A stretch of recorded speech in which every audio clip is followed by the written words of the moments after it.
Danny's set an incredible itinerary for us, and we're going to be doing some of the toughest tracks we've ever done in New South Wales.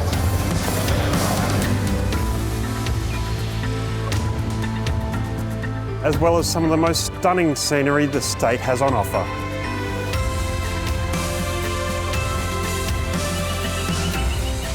So come along for the ride as Danny and I lead you on another fantastic adventure.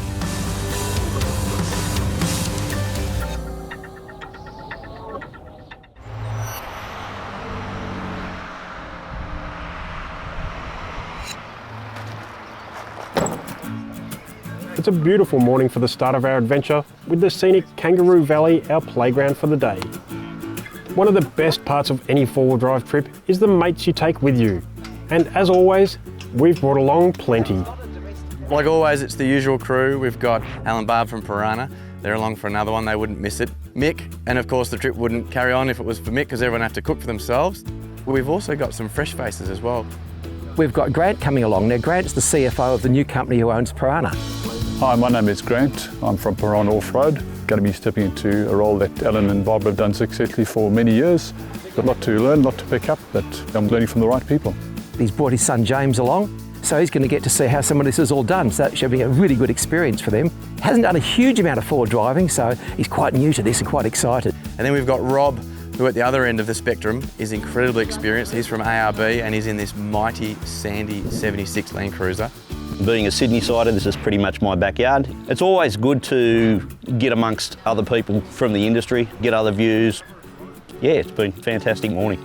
A gift from Cyclo Australia, some car care products. Simon surprised us this morning with a nice backpack full of car care products. Very excited to try those. I've seen them around before and very good, very quality product. Fantastic, Simon.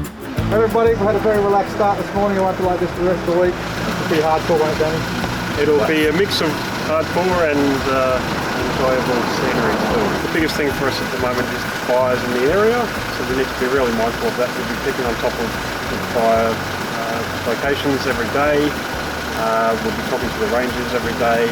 We've got Danny, who missed the last trip. He's back once again, organised as he does all his trips. Another epic trip. What time is Danny rocking up? I haven't seen him yet. Danny with the big beard? Yeah, with the long hair. Looks like a bit like Jesus. Who's this guy? The new guy.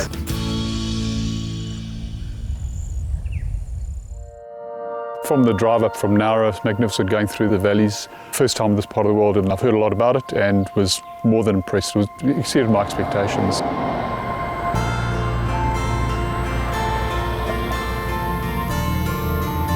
I've never travelled through this area. I've heard about it a lot. It's mainly the Victorian High Country and around the Brendabellas.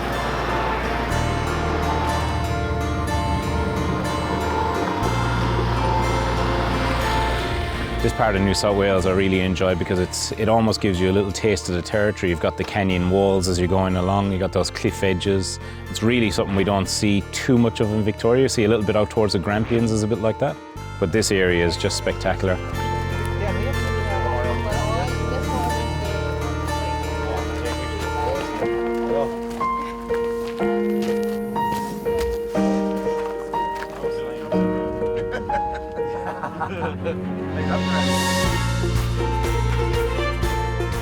I've got a feeling that this trip, that's going to be the epic landscape that we're going to see. And that's what we want to see in this area, is the beautiful waterfalls, the beautiful lookouts, and parts of Australia that not many people get to see.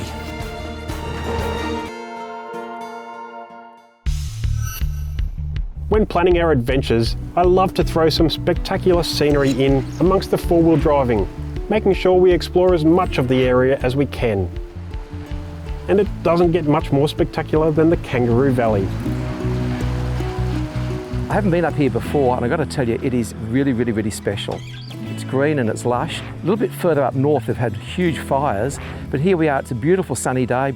I haven't seen a lot of this part of the world for a very long time, so I'm looking forward to seeing what it all looks like now and getting reacquainted with this beautiful part of New South Wales.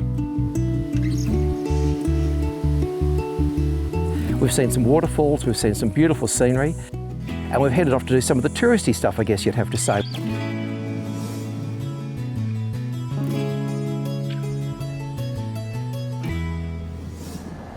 It's been a nice easy start this morning. We've ducked out, left Nowra, up to the lookout and the waterfalls, over the Kangaroo Valley, and we've finally just hit the tracks. We're in the Morala State Forest. We're aired down. We're on Gunrock Creek Fire Trail, and I'm sure that it won't be too long and we'll be in low range. Headed out onto the tracks and bang, straight away. We've hit these rock steps, ledges, boulders, everything that this area is famous for. More fun areas over here. All right, first obstacle of the trip. Nice rock steps. To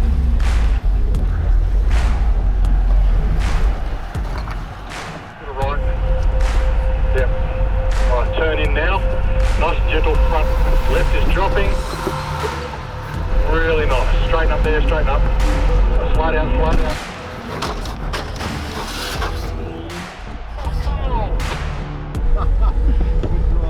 There we go, we're down. Sensational. We have found a cracker of a challenging little section. A little bit puffed. I've run up and down it 2 or 3 times now. And it's my turn to have a crack. Send that straight to the Australian Tourist Bureau.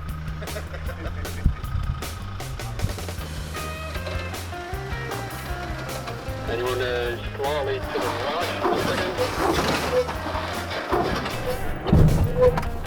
Come down.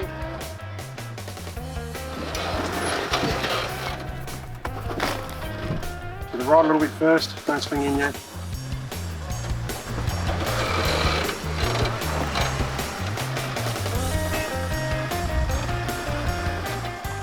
How good is this for recreational off-roading? This is just magnificent. Bloody fantastic. The first set of rock steps were a bit hairy. The old 76 likes to lift some wheels, and the angle inside the car, I'm sure, felt worse than it looked outside. It was really good to have someone out in front that knew exactly where to place the wheels. Made me feel a lot safer driving a vehicle that I wasn't familiar with, and it was a smooth ride to the bottom. There was a lot of rock steps going down, which we all had a bit of fun with, and a little bit daunting first off, because obviously you don't know how the rubber's going to traction on the rock because there's a lot of sand over it. I was running around 24 PSI and it just gave a big enough footprint to give grip on the way down. The turnaround we had, even though it was on a bit of a side lane, plenty of grip there.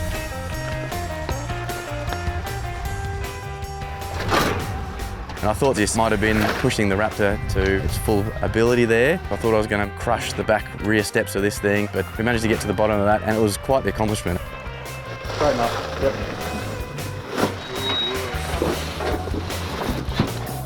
Straighten up, straighten up.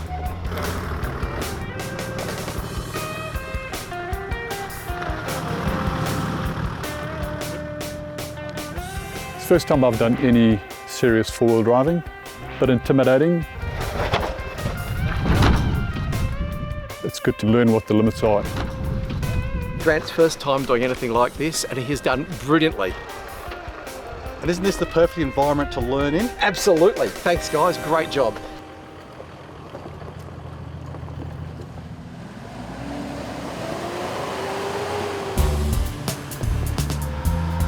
Given the car a good flogging already and got into some nice deep ruts and some nice deep holes.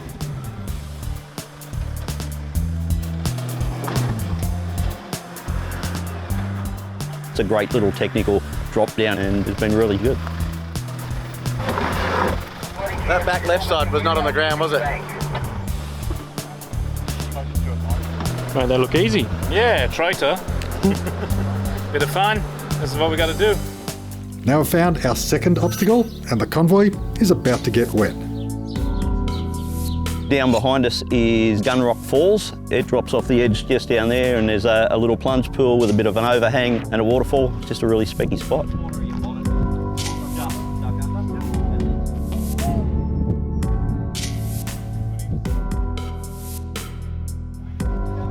Brought my son James, managed to get him out of school for a couple of weeks. He certainly loves the outdoors. He found a beautiful rock pool and he was straight in there. Nice warm day like today. You know, it didn't take him long to get his kit off and he was in the water.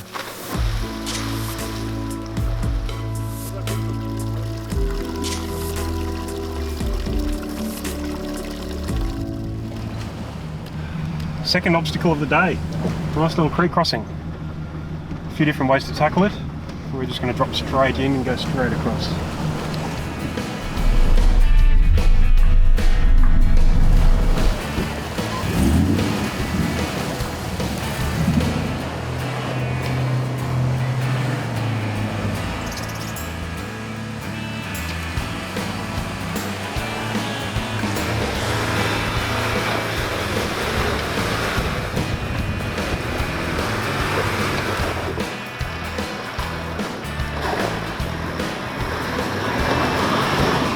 creek crossing and a climb out, which was also a bit exciting. And a few other guys that haven't done much of that sort of stuff here got a fair bit of experience out of it.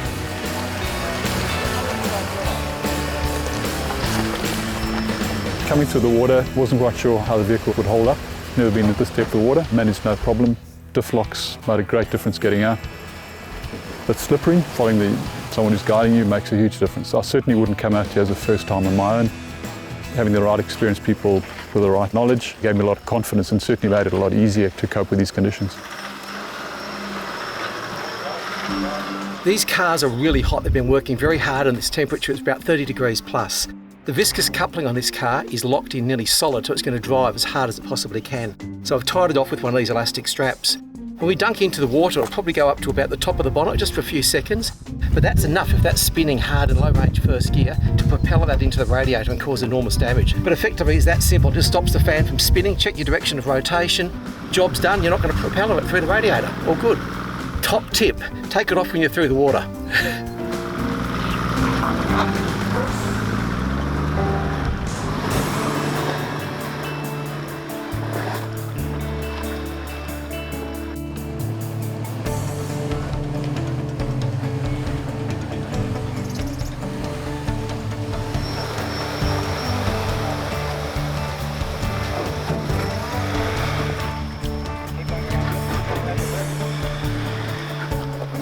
I was the only person that didn't have a snorkel on their vehicle, so a little bit nervous when I came to the river and seen that, oh yeah, it's about a metre deep. Diesel engine, I thought, she'll be right.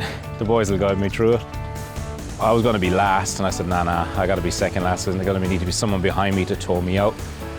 Got into it, famous, got across the tracks, a couple of really nice big old pools inside there as well, have been eroded out through the years. Just a beautiful spot.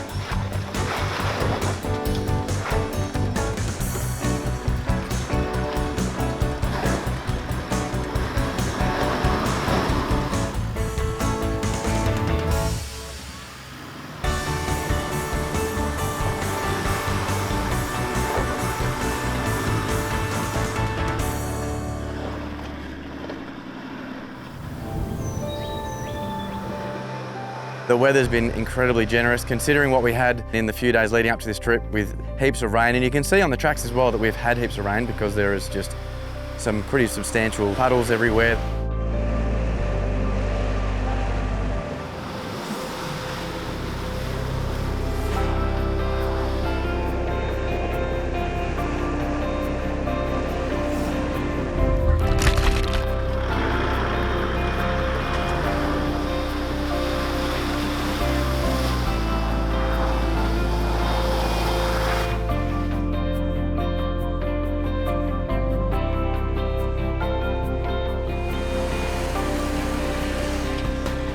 We've just turned up now to Sandy Creek Campground.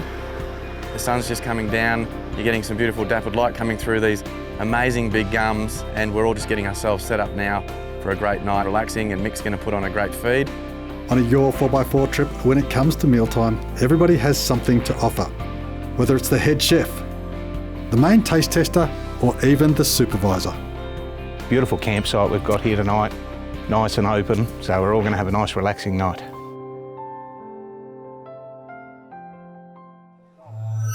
After our first night under the stars, priority one, silencing our rumbling stomachs.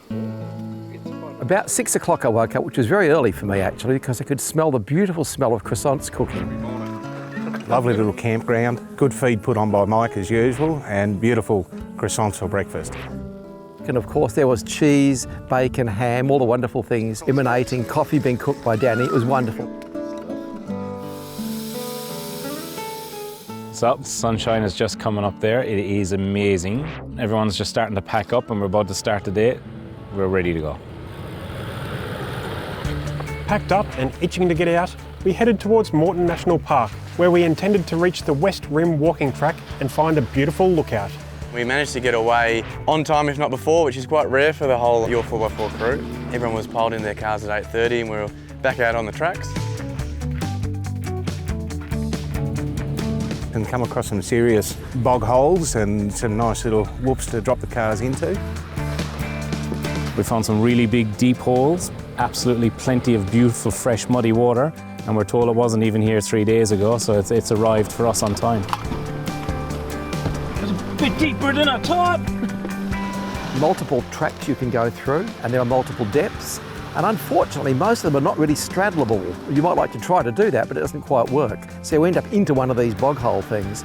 Now, as you know, I hate bog holes, but unfortunately, people decide to have a go at it. Now the good thing about a convoy with mixed vehicles is that we can put the biggest truck through here first, the Iveco on 37s, see what it's like, and then choose whether to put the other vehicles through. And it's great having a local on our trip. We've got Rob from Sydney who actually drove these tracks just a few days ago, and apparently 3 cars had to be winched out of this hole alone. So we've got some excitement coming your way.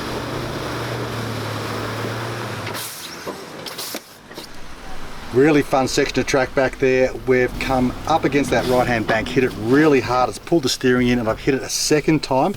It's knocked the bead in off the rim. We've lost a fair bit of air. About 10 psi dropped out pretty quickly. We've brought it back up to 18 psi. We'll see how the bead holds, and it's really just a case of keeping an eye on it. The tyre's not damaged, the rim's not bent, so let's keep going. Keep an eye on the tyre, should be all good. Words or advice from Simon in the big Iveco after he just ploughed his way through there suggested, now anyone in the IFS vehicles maybe hook around and go around the side, but I reckon Rob in the big 76, he'll get through. Next came the Toyota 76 from ARB. Not quite the same story. It went in, wheels all spinning and stuck. Completely diffed out and stuck on the 2 rear springs. You could see the gouge marks in the middle of it. I tried to follow the Iveco through. Unfortunately, I got hung up and had to be winched out.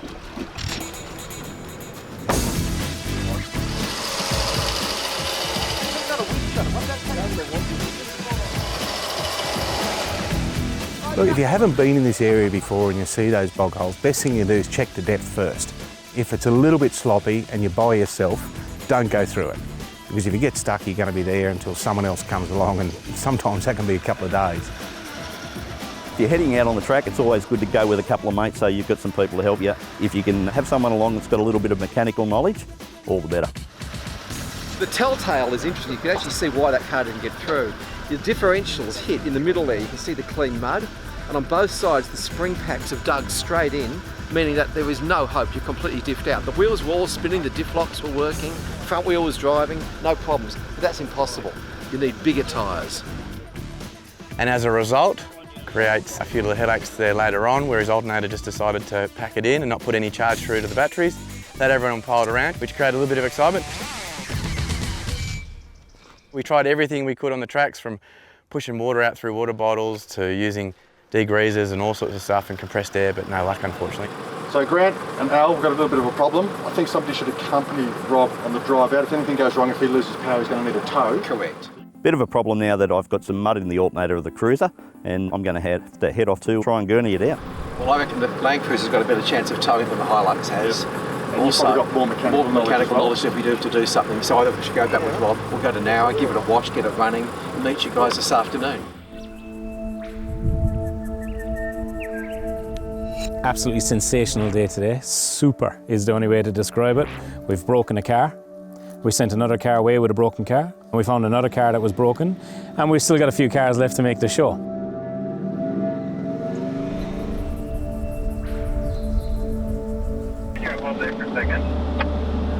We'll go around the other way, but back where we came from. There's an absolute array of tracks around here, and if you do happen to take the wrong one, you can end up in an area where you're not really sure where you are. If you're travelling with other people, try and keep close together so you know where the other person is.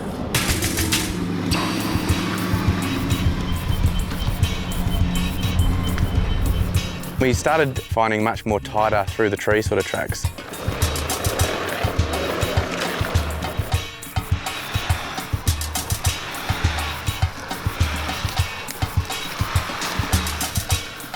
You could see lots of markings on the tree where they've come in and ring barked everything, but everyone managed to get through unscathed today. For some of the larger vehicles or longer vehicles, it was quite testing to get them through. I don't know how the Iveco made it through some of it.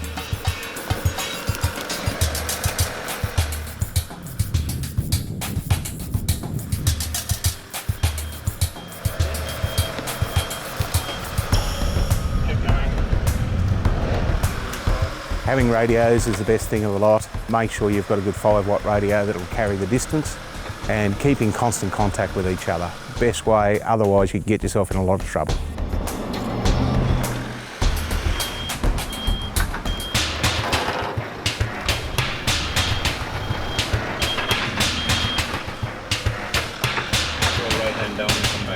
Just front and rear, perfect wheelbase for Simon to get stuck in. The front rear locker's on, you might back up a bit, have a bump out of it, here we go.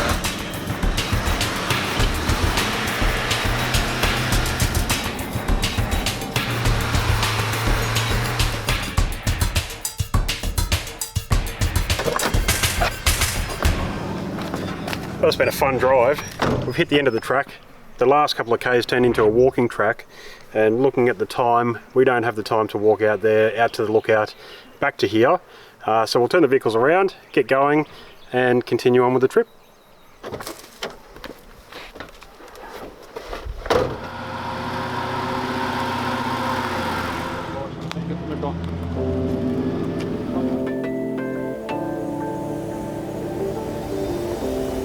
If we couldn't walk the track, we'd make do with the next best thing. Simply drive to its endpoint, the aptly named Renown Lookout.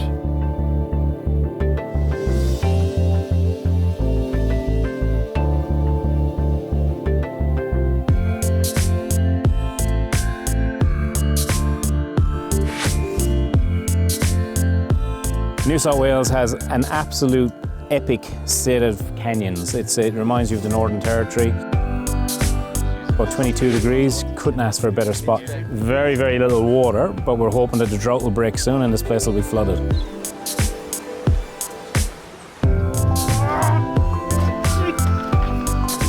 With leg day done, we aired up and headed off towards our next destination.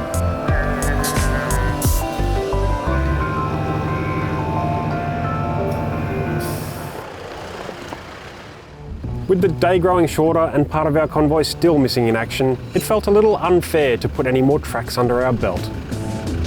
Just a stone's throw from the Renown Lookout is the equally impressive Twin Falls Lookout.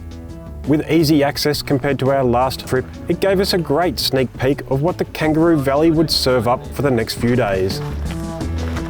Here we are, Twin Falls. Sun is absolutely hammering down on top of us. Couldn't ask for better weather. Really?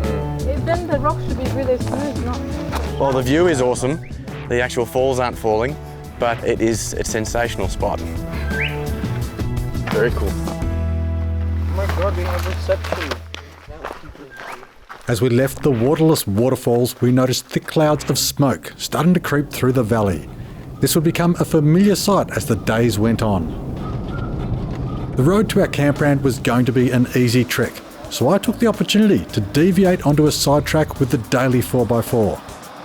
The mud hadn't agreed with it, and taking it for a play would help me iron out some of the kinks.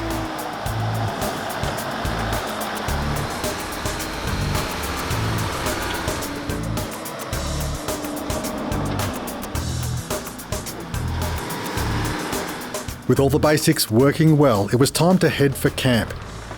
Anything else could be sorted back there. Just rolled into Coolindale. It's been a bit of a long day in dusty conditions. An awesome day. Awesome day. So we'll find ourselves a spot and get into it. We're spending the night at Coolindale on the Shoalhaven River. Hopefully the locals will quiet down after dark because it's been a long day of wear and tear. The road in is really, really good. So if you're in a Commodore or a Falcon or something, you can actually get in here, which is quite remarkable. It's a long way off the road, but it's a really, really good road.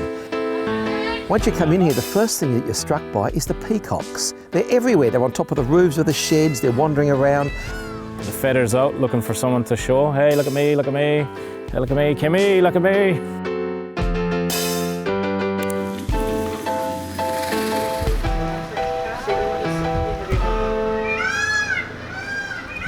No Wi-Fi, thank goodness.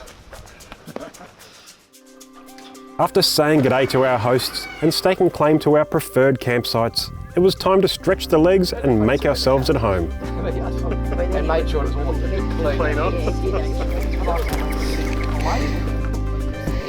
Yes. Keep it tight.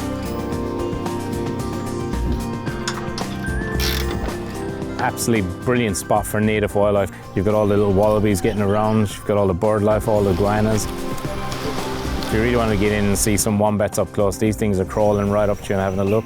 Alan from Piranha, he loves wombats. He showed me where all the wombat holes were, and then all of a sudden we looked, there's one there, there's one there, there's one there. It's a really super spot. A little about this campground. It is sensational. Set on 52 hectares of bushland. It's right on the river. There's tent sites. It's big enough to bring your camper down. There's cabins, bush glamping sites as well.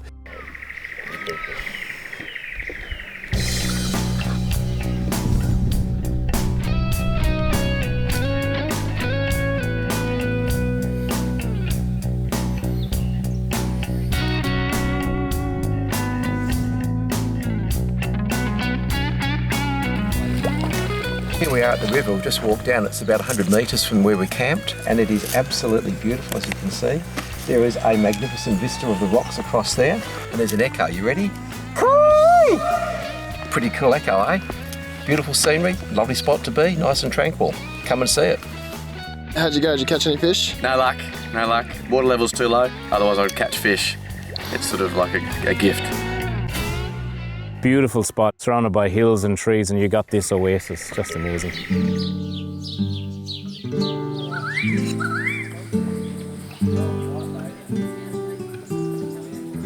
G'day guys, you've joined us on a magnificent day here at Coolandell Campground. We camped here last night, we've got up, had a bit of a swim, been for a kayak, had a bit of a fish. It's great for us, but it's also fantastic for things like school groups or people just getting away as a family. Strong current, submerged obstacles, steep drop off. Ready to push off? Aye, Captain.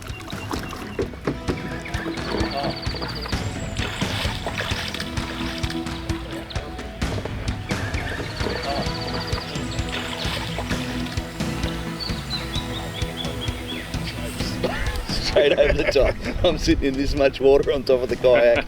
It's like... So here we are on Coolandell, little swimming hole that they've got. It's not little, it's quite big actually. And the camp facilities supply you with these canoes, which is awesome. Thought I'd take a romantic paddle with the cameraman.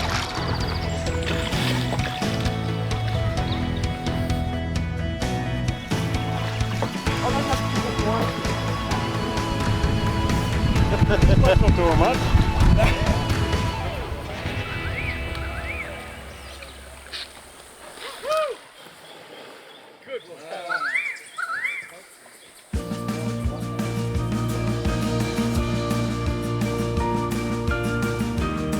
So we've had a nice, relaxing start to the day, nice and easy, I've loved it. But I know of a few local tracks not far from here. One leads to a spectacular lookout.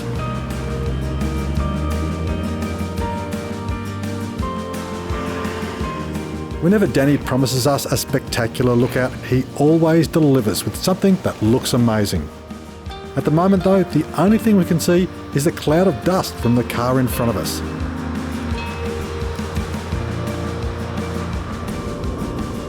But who could complain about a bit of dust when you're in search of adventure and there's plenty still to come?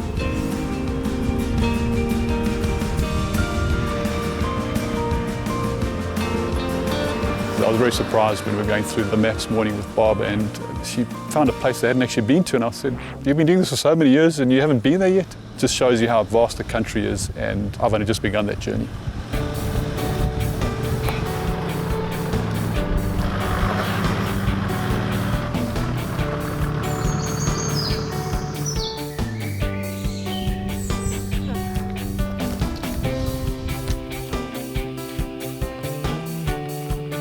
The lookout was spectacular. Down into the valley and the escarpments over the other side, it was very, very pretty. Unfenced, which is very strange for lookouts in Australia. I felt very unsafe going towards the edge. I stayed about a metre back, and I'm not good with heights. Only 15 minutes away from where we're camped, you've got all of this. I can remember this one because this is McKenzies Lookout, because that's my daughter. Hi, Kenny.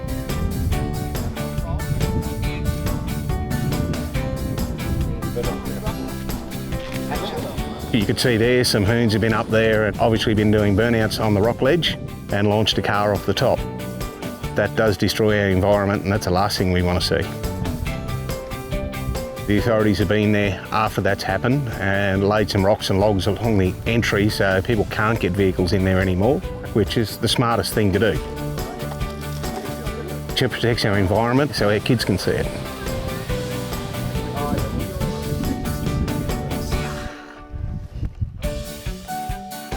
Although we're in the middle of nowhere, you pop up here, a little bit of elevation, and all your phones start dinging away, and it actually gave me an opportunity to call home and just check in and see how everyone was doing. Just magnificent. And with the smoke haze that's pushing through there, it just adds layers to the backdrop. Absolutely sensational. We jumped back in the cars, rejoining our route along a beautifully scenic fire trail, lined with some incredible rock features. But that wasn't all. As we rounded a bend, we saw something we couldn't have predicted. We actually came across a bee farm through there which had plenty of beehives. Not 100% sure how that works, but there was certainly a lot of bees buzzing around there. Must have been 100 beehives. And I've always wondered, when you go to the supermarket, where does yellow box honey come from? And it's places like this where they actually collect the nectar from that specific variety of indigenous tree. After taking in the spectacular views at McKenzies Lookout and a leisurely tour back down to the crossroads, Simon and I left to have some mechanical issues looked at in town, while the others headed back to camp. The dust was absolutely horrendous. You had to drop back probably 5 minutes behind the car in front so you didn't go off the edge. It was very dry up there. All the headlights were on and all the vehicles just held back to get out of the dust, and everyone got through just fine. We're back down for our last night, so we've come down to the river to relax and chill and a bit of a swim. And what else can you do for the afternoon? It's a glorious place, I love it. Beautiful weather, nice temperature. The water's a lovely 25 to 28 degrees. My son and I love the water, and being here is just ideal. We went kayaking, went for a swim, snorkeled a bit, didn't see too much. The visibility is not great. Jumping for a few rocks, and that was really magnificent.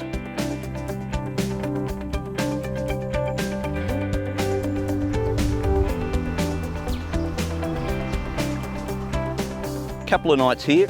I'd like to stay a little bit longer actually, but we've got other things to do, so we'll be moving off tomorrow morning.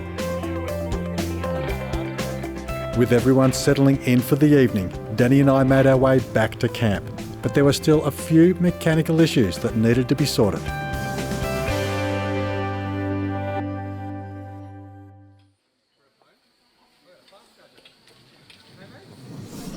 What am I doing? Got to adjust my handbrake, work out what's wrong with the water pump, and I've got to try and track down the problem I've got with the electronic stability control. And I just like lying under my car and resting. Here we are in the middle of the mountains, tucked away in this valley. We've swags, we've tents, we've got so many different contraptions. We had one person sleeping under a tarp, and I said, if I'm coming on this trip again and we're going to stay for a few days, I'm bringing this. This is the crib, come in and have a look. Obviously, in bed you don't want to be on camera, but part of this is to show you the hacienda, the crib. I've set it up, queen size bed, beautiful mattress, really comfy. I got the Narva flexi lights. I've got the his and her fans either side. We've got the power points for charging all the phones. In love. Underneath, we've got a trailer that carries this thing around the place. It's on 35-inch Mickey Thompson tires.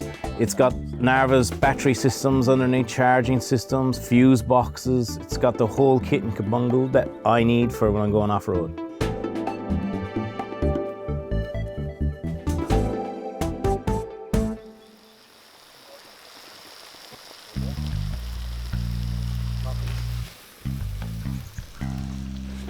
Thank you.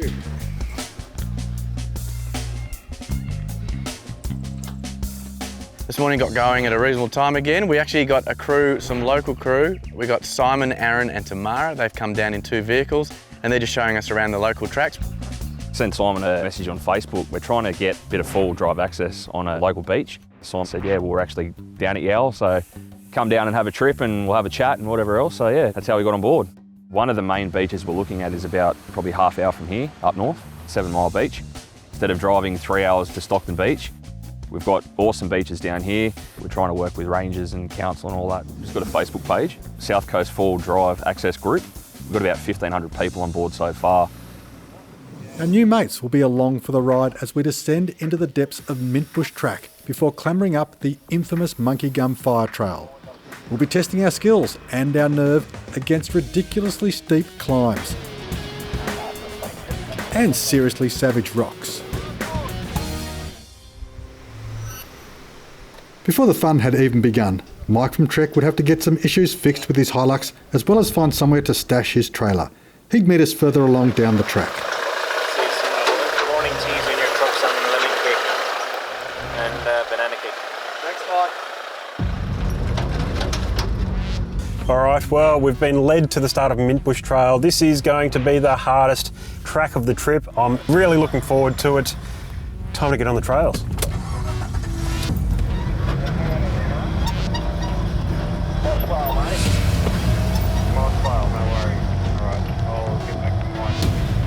Local knowledge, as we all know, is a really important thing, and I guess that's something you can't go past. We had 2 guys with us, Aaron and Simo. They had a BT50 and an old Hilux. I started off in a patrol about 5 years ago and just started following other people down, and now, we've got our own 4-wheel drive crew, so we try to get down here as much as we can.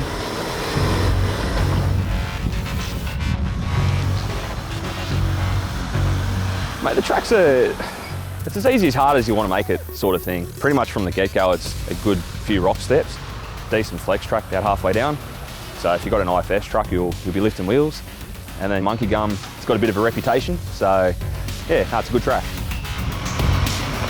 Mintbush Trail leads us down to the bottom, to the creek, where it jumps across, goes up to Monkey Gum, the most fun track of the trip. It's probably the hardest, plenty of different options though, and a beautiful lookout at the top.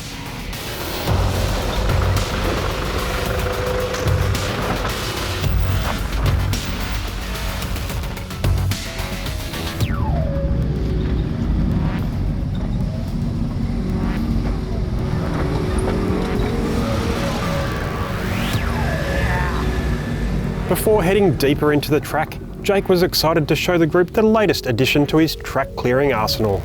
It's just good to go. Good to go. Oh, sweet. Well, between my chopper, Simon's saw and your saw, we're environmentally friendly. Yeah, we can decimate the bush. Yeah, absolutely. Decimate the bush. Cut that. So we've got no food with Mick broken down. No, I've got all the food's on there. Okay. It's all good. No one knows what to do with it.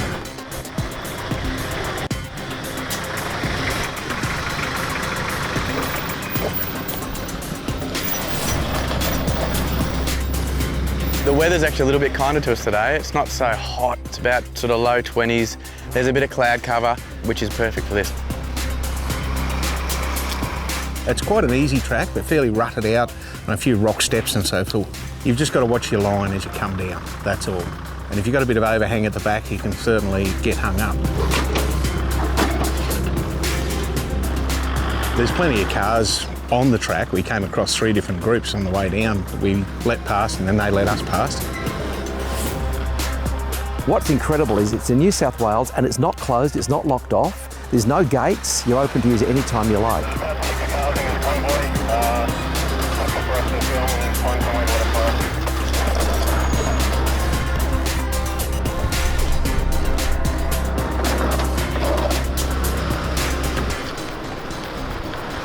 Ciao, Jeff. Hello, sweethearts.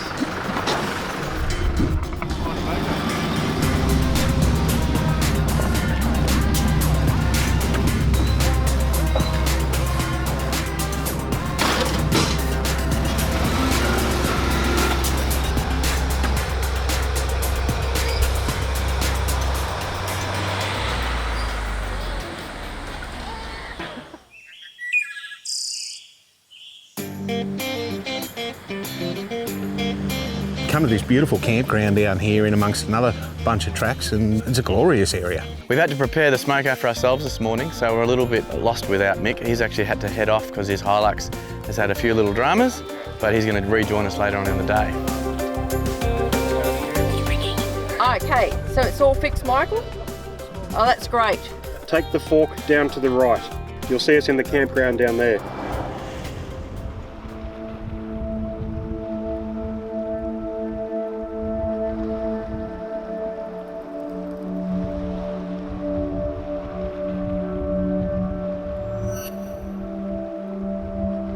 Jumping forward to day 5 of the trip, we've woken to a radiant sunrise at Jervis Bay.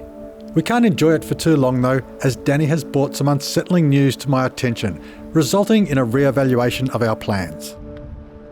So Danny, what did we have planned for today? Well, we were heading out to Yadborough Flat, but they're closing the campground. Not going to be open due to the extreme fire risk. The weather's been extreme, lots of wind. There's fires in the southwest of the area that we're in now, but they're moving sort of easterly and northerly, so they're taking the precaution of closing the campgrounds. So we definitely can't go out there, can't stay overnight. And it's not worth taking the risk anywhere through this forest area? Absolutely not. With the winds that we've been seeing, could change direction any time, could be looking for a way out. What have you got planned for us as an alternative? Lake Conjola is a good area. We were staying there for one night. There are some drives, there are some things we can do on the lake. I think the guys will like it. Pretty relaxing compared to Monkey Gum. Well, Monkey Gum was pretty extreme. I think the guys have had a fantastic hardcore day, so a little bit of scenic touring might be on the go. They've earned it.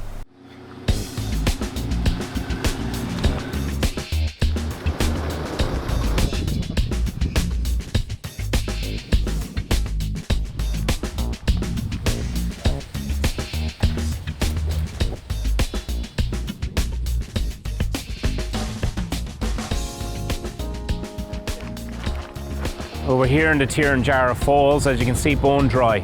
Not a scarrick of water around anywhere. In actual fact, not far from us, there's some bushfires that are burning out of control. The wind here is probably pushing around maybe 50, 60 knots, and it's changed our plans for this trip of where we're going to go. We've got to be extremely cautious and understand where we are, which we've done. We've got a honeymoon couple on this trip with us, Alan and Barb Johnson. You know, they've been probably together now, I reckon, for close on 30, 40, maybe 50 years. I've got to be careful there. They always love taking photos. There's nothing better than taking a photo of someone when they think they're getting photographed and you're actually going, look at me, look at me. And they thought they were fantastic photos. So there's about 600 on their phone.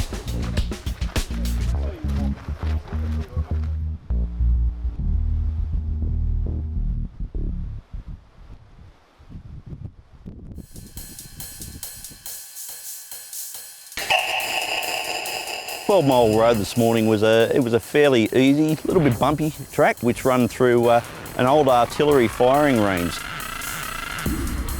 The last thing you want to do is be wandering off, because apparently there's a lot of unexploded grenades, bombs, that sort of thing there.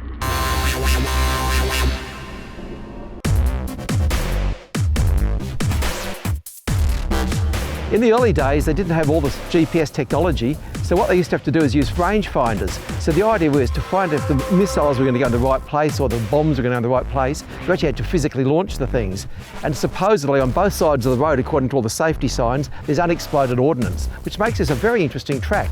The whole concept of going off-road is an absolute no-no.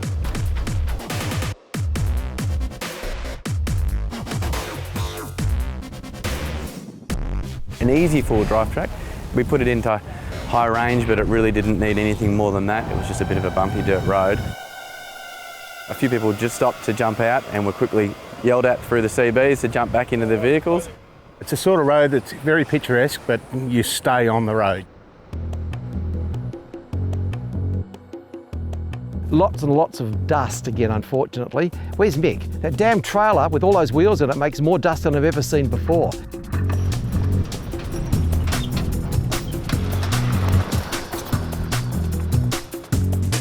Our reward for surviving the dangers and the dust of 12 Mile Road was yet another jaw-dropping vista.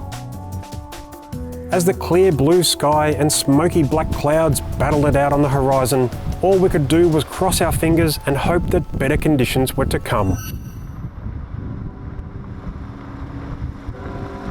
After a cruisy drive through the bush, the convoy arrived at a very special lookout. One of the highlights of the trip, as far as lookouts go, was the George Boyd lookout that we found. We're now at George Boyd Lookout, where we've just had some lunch. and it really makes you appreciate the beautiful Australian bushland that we've got around here.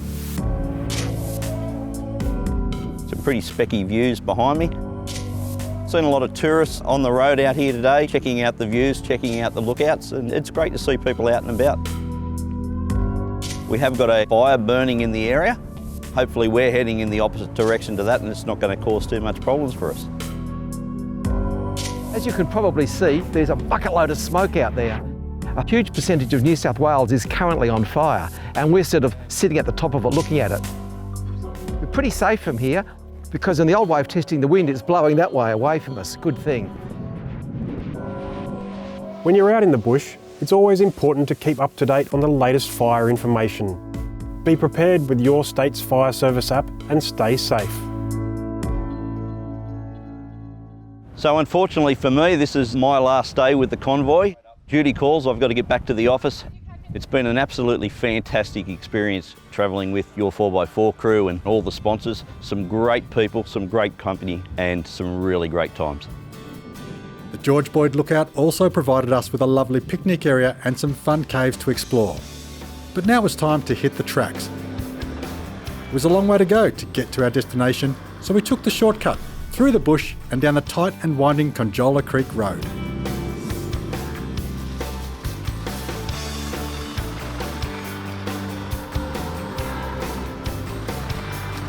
We came into the forest, had a look around at some easy tracks. Headed down the Conjola Creek Road. This is an amazing little fire trail. I've got the trailer on back, which is always a bit of a challenge, but amazing on those big 35s. When you let the pressure down, it just glided over everything we put it through. Absolutely essential that it makes it there because it's got the crib on top. I definitely don't want to be sleeping with the boys. With more and more smoke in the air and the day fading, we made our way towards Ingenia Holidays, a caravan and holiday park on Lake Conjola. This would be a safe place for us to hunker down in case we had to change our plans again.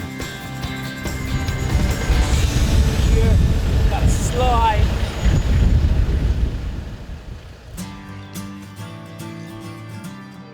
My name is Crystal and we're in Ingenia Holidays Lake Conjola. Our main clientele are families with young children, travellers just looking for a nice campsite, and also for the grey nomads with their caravans who like to park up on the lake and fish and relax. The lake is a major attraction for water sports and the fishing is fantastic. We often get a lot of guests up at the office telling us about their great catch of the day. I really think there's an excellent place to get away, particularly for young families.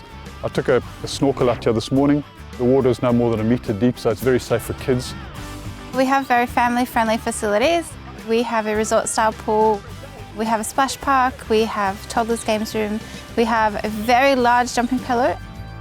Very quiet, all the kids are at school. But I can imagine the school holidays, this place is absolutely packed. It's got so much to offer, the water, the beach, and that the weather is a bit inclement. You've got a very nice water park, got a nice artificial beach, so you feel like you're actually at the beach, which is great.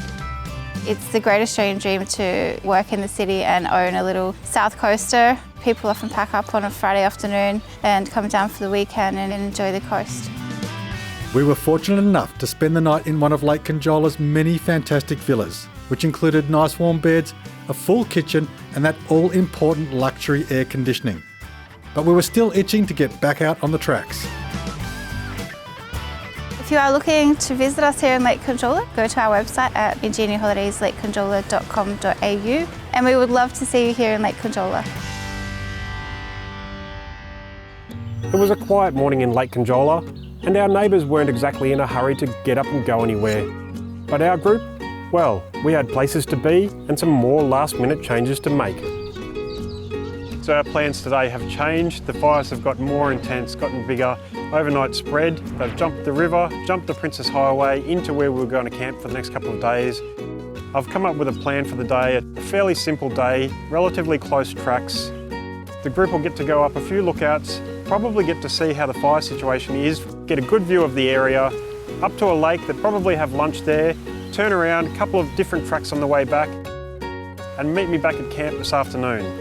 So I'll stay here for the day, look at the maps. I'll come up with an alternative to keep the convoy rolling. Good morning, convoy, and welcome to day 6. Now, unfortunately, Rob from RB has departed last night, and we've got Daniel on board. So, everyone, welcome Daniel. Welcome on board, Daniel. Thanks, guys. Really looking forward to it. So, my name's Dan. I'm local to Canberra. Been four-wheel driving for the last 6 to 8 years, I think. I've basically since I could drive, just taking over from Rob in the big Sandy 76.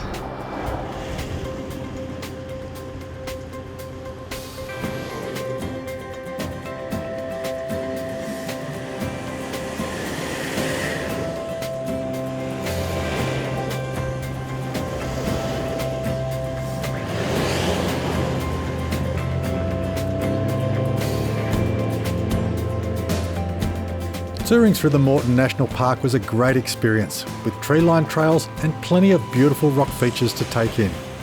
I did spur a thought though for poor Danny, locked away in his hotel room with his maps and his notes all on his own.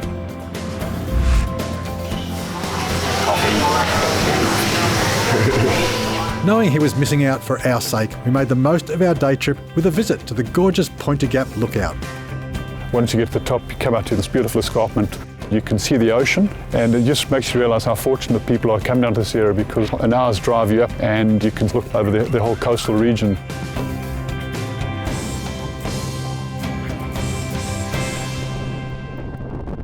Oh, it's not giving you Conjola entrance, no. Right down that way. Wrecked Bay. You could also see the bushfires to the south of us. It was really great to actually get an understanding of the scale of the bushfires that are down there. You just see massive areas of smoke.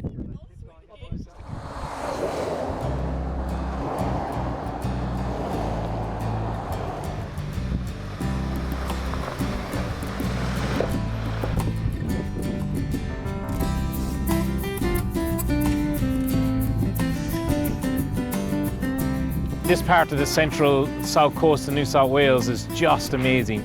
Beautiful turquoise water, the rivers are pristine, crystal clear.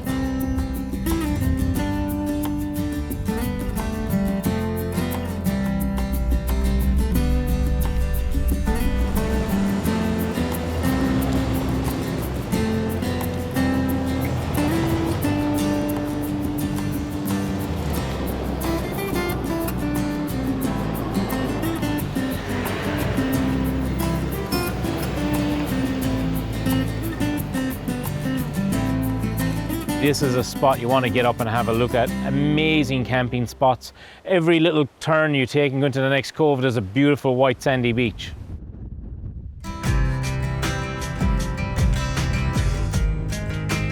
Really white sand, beautiful blue water. Without the wind, it'd be absolutely beautiful down here.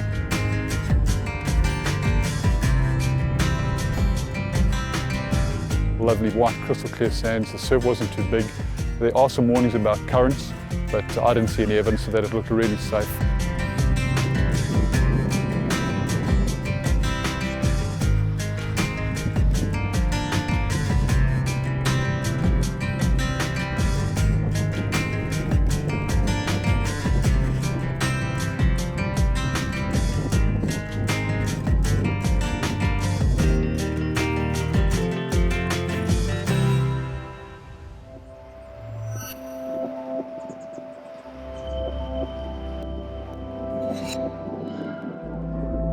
What's the old saying?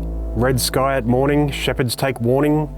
Well, the sky flares over Lake Conjola a week into our trip as the fires in the south become more ferocious. Making the best of a troubling situation, 3 of our crew rise early to try their luck with a line.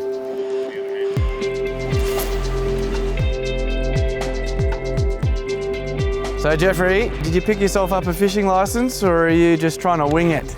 No, mate, definitely got the fishing licence. That's one thing you make sure you do here in New South Wales. I just quickly jumped online this morning and picked up a 2-week fishing licence for the time that we're running through New South Wales. It was only like 14 or 15 bucks.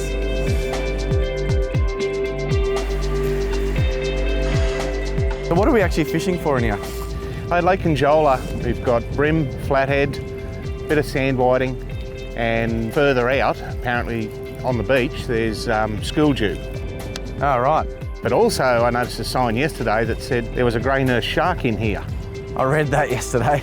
It's obviously got in when the entrance has been open, but they are a protected species, so if you do happen to catch it, definitely release it straight away. I caught the biggest fish. It was about that size. It was attached to the bottom of my fishing rod. As per normal, we caught nothing. You know, we're getting used to that, but it is relaxing. I'm not really a fish sort of guy of a morning, more a bacon. So unless you can reel one of those in. You want me to catch a couple of rashers of bacon? Yeah.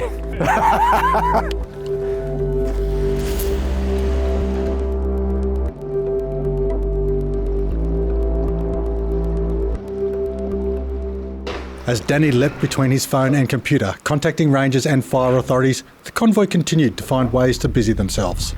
I'm very fortunate to grow up at the beach. Love the water, love the surf. Done a lot of kayaking, windsurfing, so Jake and myself had a bit of a race. The major championships, the Grand National of Racing and Kayaking, we had Piranha versus Narva. Jeff had all on Jake, and he's got guns 3 times the size of mine. We're going to go out to where that red post is out in the water, and the other, we've got an official sitting out there waiting so that there's no cheats. I'm a professional at everything I do, so my heart rate's sitting at a comfortable 46 beats per minute. I'm pretty calm. I know it's 146, don't worry about it. 1, 2, 3, go!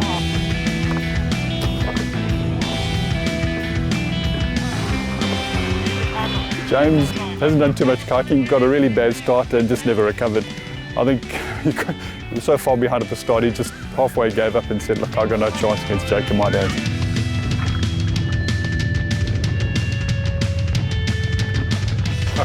I've got no idea what's going on. Looks like fun. He's not even puffing. It was an absolute nail-biting, split decision finish. They both won, because otherwise they'd just crack it. So he said, you both won. Graceful as always.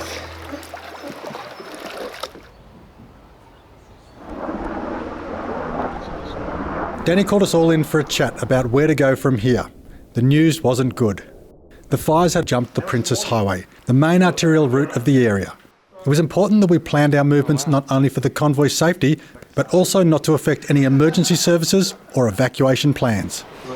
The fires have really stuffed us up. So there's no heading west, there's no heading south from here. I've looked at some alternatives to fill in 3 days, but they'll be really small days. We can do some driving, it'll be probably pretty easy tracks, nothing challenging at all. I'm waiting for phone calls back from Parks. We'll end up near Kangaroo Valley. If anything else turns or if we get knocked back, we're going to really struggle. So doing our best. A couple of days before Lake Conjola, we were hitting the hardest tracks in the area. Mike, who'd dropped his trailer off ahead and gotten his car seen to, had finally caught up with us. I'm back, Jake. You wouldn't believe where I've been. Hang on a sec. Where have you been, Nick? Everywhere. It's incredible. I was at Jarvis Bay, went for a swim, checked into the 5-star hotel, sold my trailer. Mechanic shop cleared the code. Yep. Wouldn't charge me. Spent like half an hour going through every code. It was like 8 or 9 codes. Yeah. A ripper of a bloke. I'm talking like, he wanted to give me a scan to it. He said, just take it with you. He goes, man, I got a couple of them. With Mike back and local boys Aaron and Simo up front guiding, we finally headed off towards the legendary Monkey Gum Trail, the track we had all been waiting for. But to get there, we first had to follow the Mint Bush Trail, which turned out to be a whole lot more fun than we expected.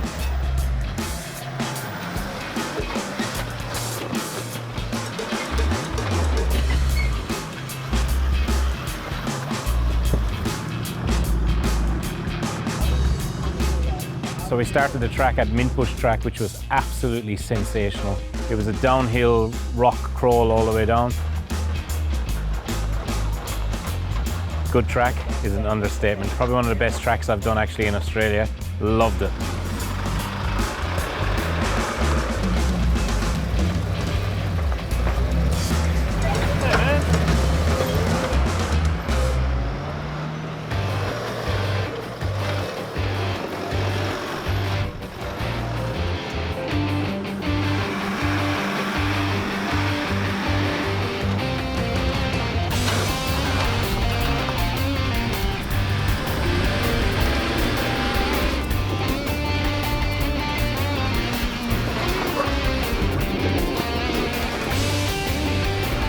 All sorts of people came along on the trip. Of course, there were some new people like Grant, who hasn't done much of this stuff before, but because of good spotting and good organisation, that car got to the top with no damage. That's incredible.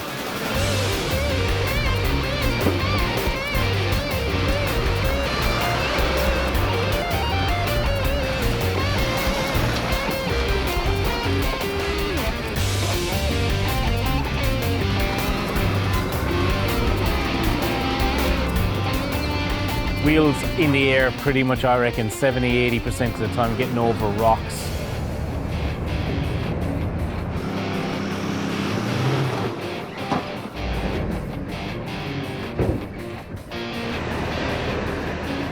Helping other people on the tracks to try and get up the track, it was just sensational.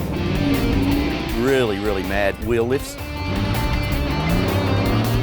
Thoroughly enjoyed it.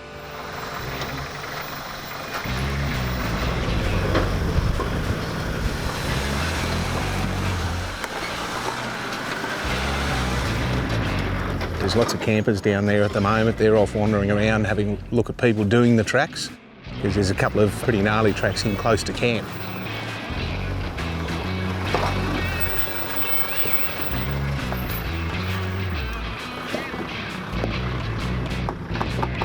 It's a ripper track. There's just rock after rocks, little boulders and rutted tracks, and you just sort of cruise your way down and it's flexing your vehicles all the way down. It's awesome to watch.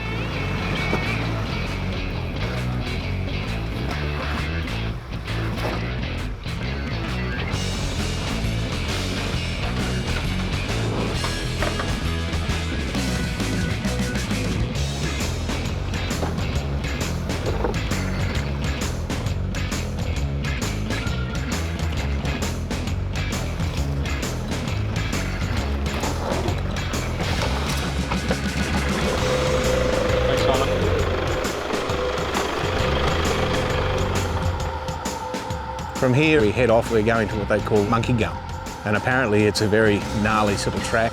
See what we can do, try not to damage any vehicles, but we're going to have some fun. All right, bring it on, next.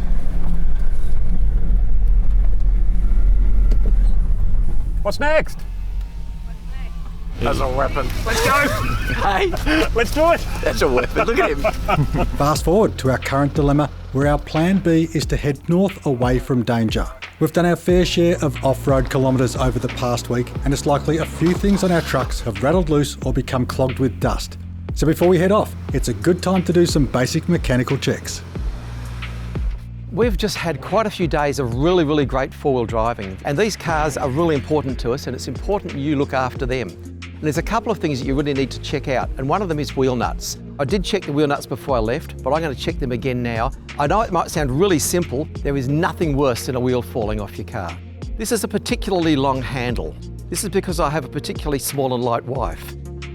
What we're going to do is just gently feel if that's tight. Go for it. No, that's undoing. I was just going to say, that's it, that's the right side, yeah. Yep. And then go down. Okay, next one. Righto, so Grant, very, very important. If your negative terminal falls off, your battery's not going to charge properly. And one of the ways to check is to have a look here. You see how it clamps on. Grab it here, give that a wiggle, fairly hard wiggle. See how it moved? Yep. That's the beginning of the root of evil. That needs tightening up. Just going to grab that, Grant. Give that a wiggle. See how the battery's moving? Yeah. I'm pretty firm on that. Secure, yeah. That's tight. Yep. 2 more to go, my friend. No movement at all. Check that one for me. Excellent. So we have one slightly loose terminal. We'll go and fix that. Right, we've checked our battery terminals, we've checked our wheel nuts, 2 really important things. The next thing to check is the air filter. We've got clips, the clips just undo. Now, the next step is quite important. When we tip this off, we don't want to let rubbish fall in here. If you look inside there, that's nice and clean. And see how that's black? Hang on to that. And here's one I prepared earlier, Grant. This is a brand new one, it's never been in the car. And as you can see, there's quite a significant difference. So what we've got is our filter out now. When we blow this out, the dust's going to go down. And we don't want the dust getting into this. So we're going to go downstream. We rotate it. Beautiful. Wow, there's a lot of dust in there. Like I bought one. We have now one basically clean filter going back in. Your clamp goes on here. That pulls the whole thing down to make a perfect seal. You don't force it, just finger tight it. You don't need any tools. The reason we have to do this air filter thing is very, very important. A clogged filter means two things. You're going to use more fuel, which is a bad thing. The second thing is you're going to lose power because you're reducing the air to fuel ratio, and that can cause significant damage to the engine. Al, thank you very much. Pleasure. Thank you, Brad. Thank you for your help. I'm very greasy. Me too. Doesn't matter. All good. Finally getting back on the road, we pointed ourselves north to see what else we could find. We knew our four-wheel driving would be limited, but that didn't stop us from finding some sensational spots off the beaten track. Come along a couple of bush tracks, but obviously we're not going to take the highway. We're going to find some other ways to get there, because that's what we do.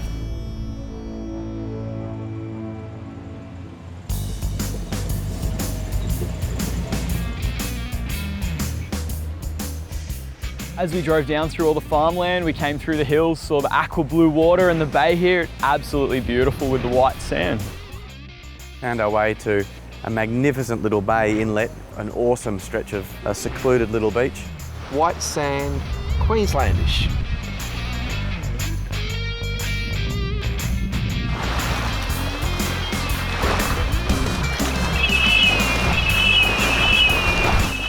Absolute picturesque outlook, and I could actually just roll out the swag on the beach and stay here for a few days.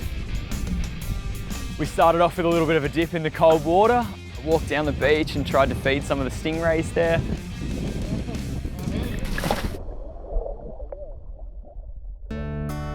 How picturesque is this spot that we've got here? Oh, it's beautiful. Absolutely beautiful. You've really got to get off the Princess Highway though, because as you're scooting down here, you could very easily miss all these little inlets as you come in. They're hidden little gems, aren't they? Very pretty part of the world. With the sun beating down harshly on the convoy, we were heading to a nearby river for a spot of fishing and a nice cool swim. It was going to be a bit of a trek to get there. Fortunately, we had some local knowledge guiding our way. So I've had a quick chat this morning with Crystal, the manager here at Ingenia Holidays Lake Conjola. She's given me a few ideas on what we can do in the area, so big thank you. Thanks, Crystal.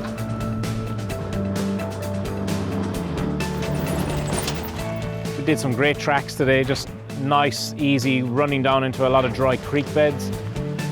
But a lot of greenery around, a lot of fern work. We've seen a couple of snakes today, we've seen a lot of frogs getting around. It's amazing really the amount of wildlife that is just on show here. We've got birds, we've got kangaroos in people's front yards. Driving into camp tonight, I just saw kangaroos sitting inside in someone's front yard like it was normal. Everything so far has been fairly relaxed. It's very dry though, just trying to avoid those fires. So at the moment we're just poking around, looking at a few different water courses, and we've seen a few really, really nice beaches and stuff so far. What I'm used to up in, the Brindabellas and Kosciuszko is a little bit more hilly and rocky, but this is still a good change nonetheless.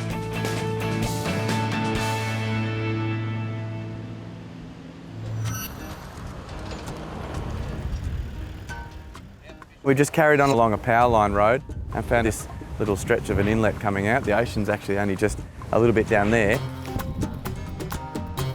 Obviously, not even the Iveco is going to cross this one, so we're going to head back along the fire trail track here and make our way around, and we'll probably be in camp in no more than sort of half an hour or so.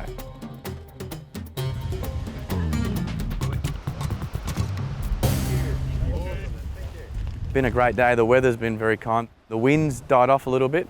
There is still a little bit of smoke in the air, but we're all still very, very safe and tracking away from it. We've been extremely hampered by the fires that are going on down south of us, so we're staying up north of them. Although it's absolutely beautiful down here, we have had to change our plans a little bit over the last few days just because of the fires that are so close. We've been keeping a pretty keen eye on those simply because the wind changes and they could be right on top of us. Our final destination for the day was the Walter Hood Monument, a perfect place to take in some local history. What we were met with though was an uncanny light thrown from a disconcerting sky. Good morning, and now look how black it is. As you can probably see, the sky has been blue and amazing, and then you look out and all of a sudden it looks like Armageddon. Huge amount of wind, it's blowing 80, 90 kilometres an hour. It's been pushing these fires into areas that they weren't expecting them to go.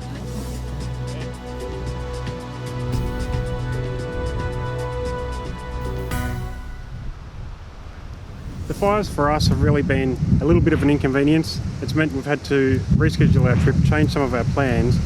It's much more than an inconvenience to the people who live here. Have a look how black, how intense it is over my shoulder. And with so many fires and so many people's lives affected, we highly recommend give in any way that you can, because it could just make that little difference that people need at the moment. Princess Highway has been closed. Unfortunately, they've lost some homes down there. There's absolutely thousands and thousands of hectares been burnt out. Amazing job to the firefighters down there. They're trying to keep that under control, protecting people's lives and property. Original plan was to go down south and spend some time inland, but unfortunately we can't do that as most of the camp spots we were supposed to be heading to are actually on fire at the moment. So yeah, we're heading back north and see what we can find up there. We had time for one more stop, to Barara Beach. Much like Lake Conjola, there was barely anyone on the streets. With the sunlight filtered harshly through the smoke, it sure wasn't hard to see why. I have to say it was one of the most frightening things. Over the ocean, the sky was black and the sky was billowing with smoke. Just shocking, shocking.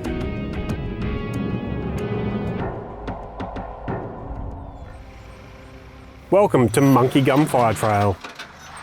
After scrambling down Mintbush Trail with the help of our guides Aaron, Simo and Tamara, we're finally forging forth to the very top of the track, providing we don't damage the cars beyond repair.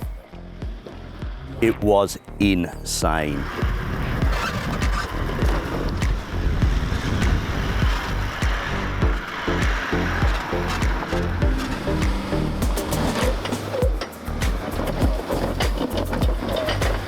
Monkey Gum Track delivers at every single level.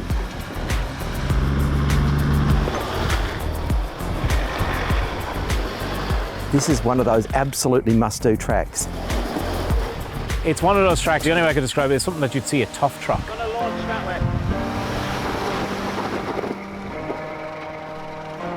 Oh, he's done damage.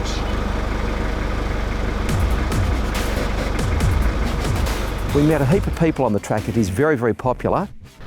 Spotting the way and getting people that weren't even with us up the side of the track. One hand down. Don't turn it this way. You're going the opposite direction. And then straight.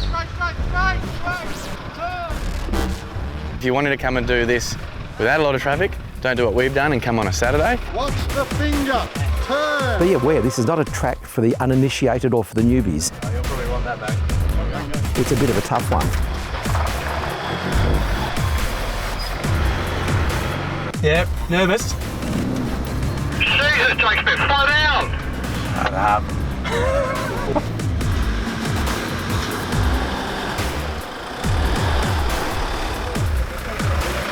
Bit different to the big Raptor.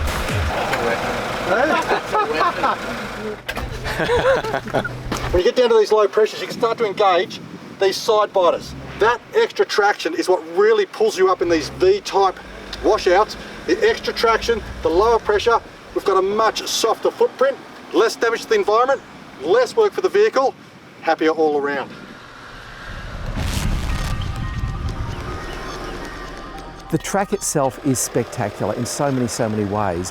When you look at it, it looks absolutely impossible. There's boulders as tall as I am.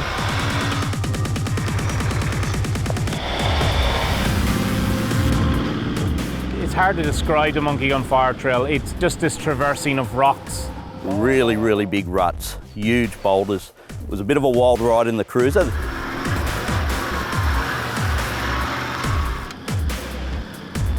Couple of seat clenching moments there as I slid the back wheels into a rut, but a really, really fun day. Do you know how to keep your tyres on the ground?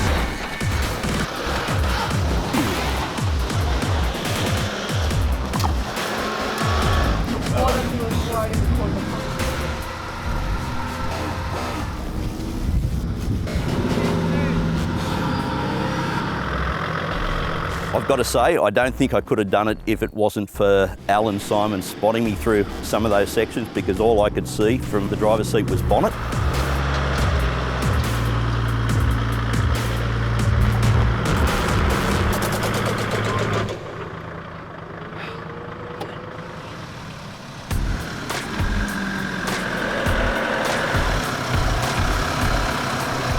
was one of those tracks where you wanted a spotter, nearly begging for a spotter. Those guys knew that terrain, they knew that track, they knew all the right lines to take, and they were spotters for us as well as Simon. Local knowledge, you can't go past it. Straight up, straight up, straight up. Get the power up. I kid you not, we've got a stock standard Mazda BT50 up there without any damage to it. That is incredible. What all?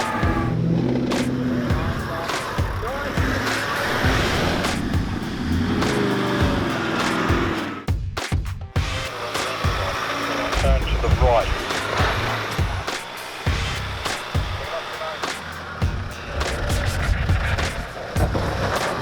What was going through my head is I picked the wrong line and got the right-hand front wheel hung up, and I couldn't turn the wheel at all, so it just dug the rear and dug a few holes and buried us. Trusty winch gets us out of trouble.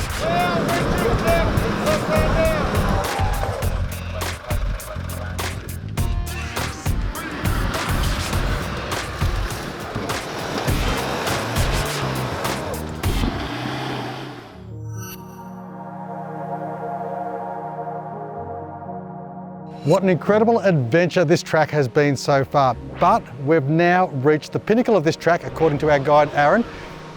And this is the infamous AB point. Let's see how we go. It's a very gnarly sort of track, a lot of difficult lines.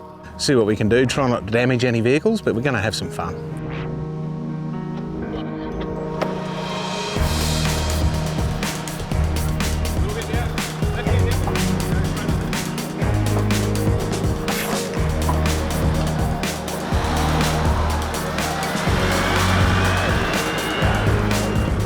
I'm taking what is relatively the chicken track compared to Simon, but it's not that much of a chicken.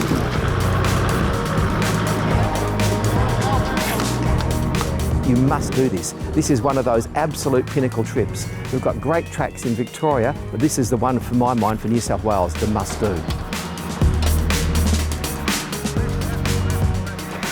I took the right line there, which was probably the slightly harder section. It was a thrilling ride. The cruiser really liked to lift the wheels. Put a bit of pressure on it, having so many people standing around watching some of the tougher sections, but thoroughly enjoyed it.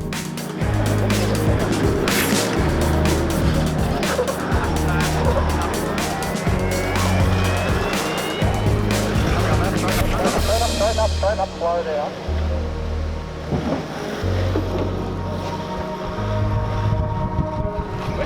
It just really was a rock crawling event. It was just amazing. For me, 22 years in the four-wheel drive game, probably one of the top tracks that I've done in a long time. I had cameramen go to me, hey, can you get your wheels on the ground? The Raptor was on the trip for us last time we went and did the Vic Deserts, but it was sort of half done, so I was really keen to put it to the test. Simon and obviously all the offsiders were giving direction as to where to go. All right, right hand down. Right, just crawl forward for me on that, a little bit more right. Crawl. But Simon was on the CB telling you where to place your wheels, and thankfully he did.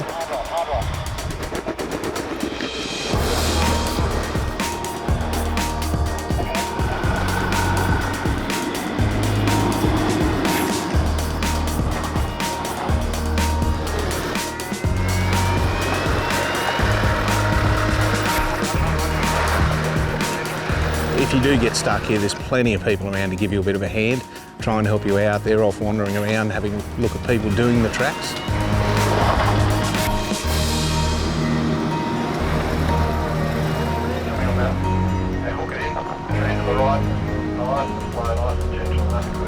Straight up. Yeah, come through there gently.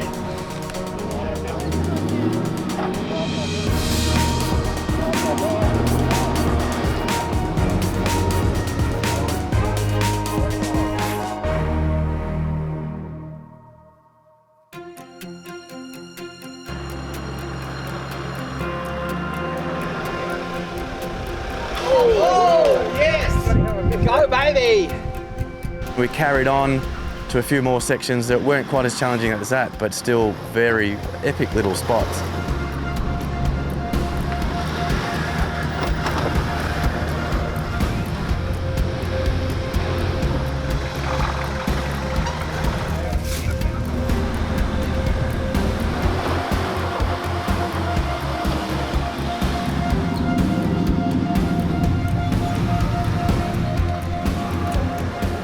There was an absolute feeling of elation when we got to the top.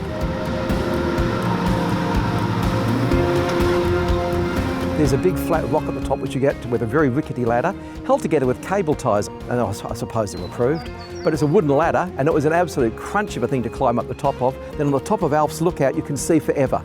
It is an absolute reward. I'm still, wow, what a great day. And with that, we split with our guides after an amazing day of hardcore off-roading.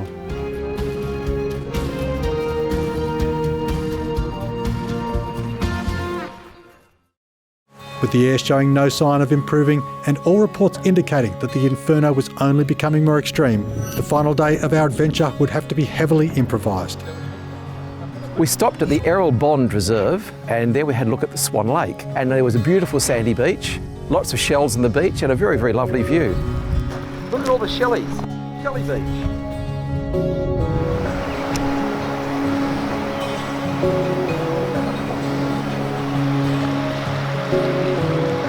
We left our caravan park, which was awesome, and the hosts there were incredibly accommodating.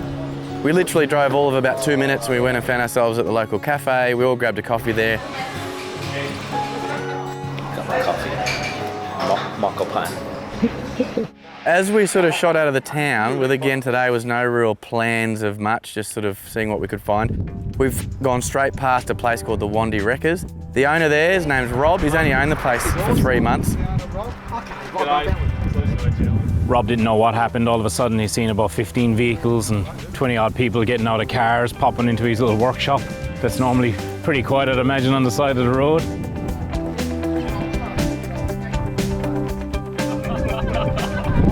Where's somebody's RV?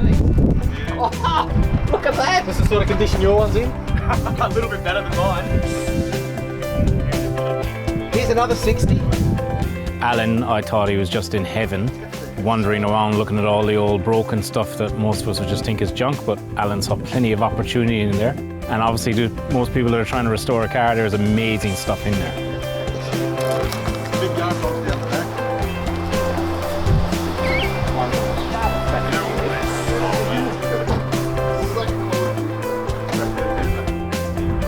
Gas traps even still work. I like that.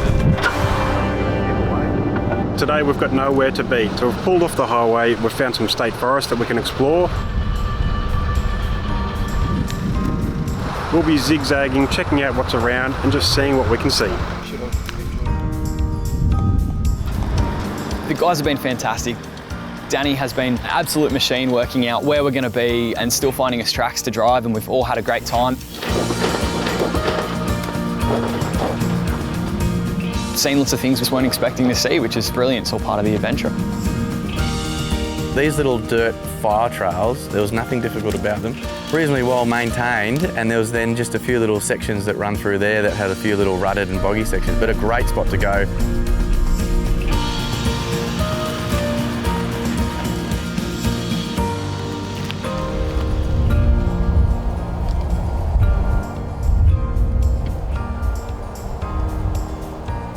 It's a beautiful day, the sun is shining, the sky is blue, and there's very little smoke where we are, which is quite nice.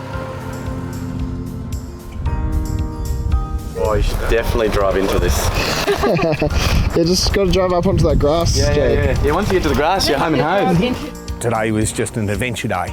We dropped down into a river area, which was very picturesque. Even though the algae was there, it was very beautiful to look at. Down through the forestry and that sort of area, we found some tracks that normally we wouldn't go looking for. Quite challenging in a couple of areas and just a little bit of fun. Have you seen on this trip, we've got a few issues with bushfires around. The greater concern is the loss of life and property. And I think donating to places like the Rural Fire Service, Red Cross, that sort of thing, that will help people rebuild after devastation like it's happening at the moment. If you can do it, please do. With the area bone dry, we were facing another day of dusty trails, but a welcome surprise lay just ahead. Due to good planning and Danny's hard work, we found some tracks. And in one of those tracks, we found a most amazing little bog hole. just come across this awesome track inside here, which we've taken the four-wheel drives and the trailer down through and gave us a bit of action. Of course, what does one do when one finds mud? One goes to play in it, of course.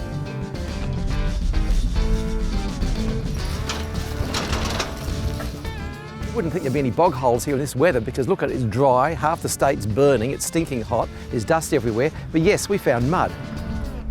Today was awesome. Compared to the last few days, it was a little bit more challenging. We did a little bit of mud work through some ruts. We also did some really soft dirt. A few angles, some wheels in the air, and very, very good. There's a couple of little holes there that we all dropped into and they were quite deep. We got a quite big wheel lift out of it. Just a little bit of fun for everyone.